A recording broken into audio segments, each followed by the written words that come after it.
Hello, friends. Welcome back to my fifth in series lectures on the Indian heritage properties which have been inscribed on the UNESCO's heritage list. Today I will be introducing you to the Victorian Gothic and Art Deco ensembles, which is a part of Mumbai, India. I know the title of the place sounded as if I'm taking you somewhere in Europe, but that's not true.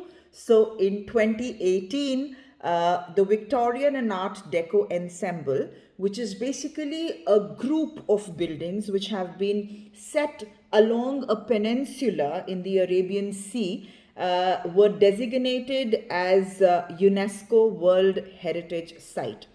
Now, this is a spectacular 66.34 hectare ensemble of buildings comprising of two very, very unique styles of architecture in a unique juxtaposition. The Oval Madan, those who are familiar with Mumbai would know that the southern part of Mumbai has this place called Oval Madan and somewhere close to Church Gate. And this is the fulcrum around which this entire ensemble, the structure of buildings, are built. It symbolizes the intermingling of the impacts of actions and ideologies of colonial powers when they came to India, and that of the local actors, in building this architecture. So it is not just a colonial superimposition or hegemony. It is actually an interaction between the colonial existences of architecture then and the local actors, that's us.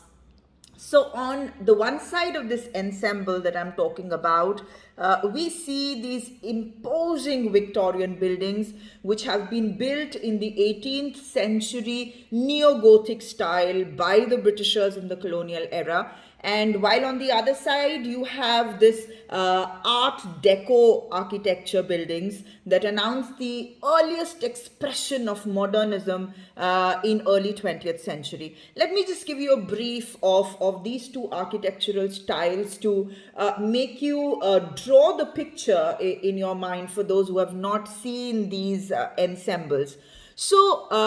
When we talk about the Victorian Gothic style, then I am basically talking about these linear, decorative, colorful bands of brick or stone. So you will not have paint work done over them. You have these pointed arcs, typical Gothic style of windows and doorways. You also have these steeply gabled, that means those downward sloping roofs, and you have those patterned brick chimneys, like in Wuthering Heights, etc. So a lot of that romanticism of the Victorian literature can actually be visualized in these ensembles. To this Victorian ensemble, of course, are added the Indian elements which have to be suitable to the climate of India. So you will find a massive sprawl of balconies or verandas, which otherwise in Britain is a mere luxury. But then India is so rich in having these ensembles of balconies, verandas, and so on. So this is about the neo-Victorian architecture, which can be seen as a part of the ensemble. The other is the Art Deco style, which is one of the easiest to identify. Why? Because it has this, again, a sharp-edged look.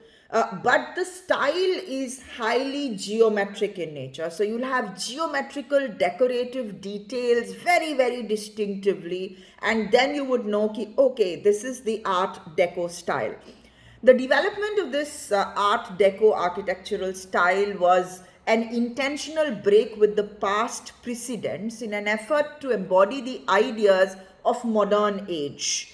In Mumbai's ensembles, the Art Deco imagery has been very beautifully blended with Indian designs. So, now what you actually have is not Art Deco, you have Indo Deco. So, India always leaves its mark on whatever is visible in our country. And it's a testimony to the phases of modernization which Mumbai has undergone through 19th and 20th century. I just hope that you are liking these lectures. And though, of course, I have been receiving a lot of love and affection from all of you, but I find it very, very interesting because quite a bit of this even I was not aware of. And I thank ICCR for, putting me into this place where I have moved from sociology classrooms to heritage learnings. Thank you so much. Jai Hind. Namaste.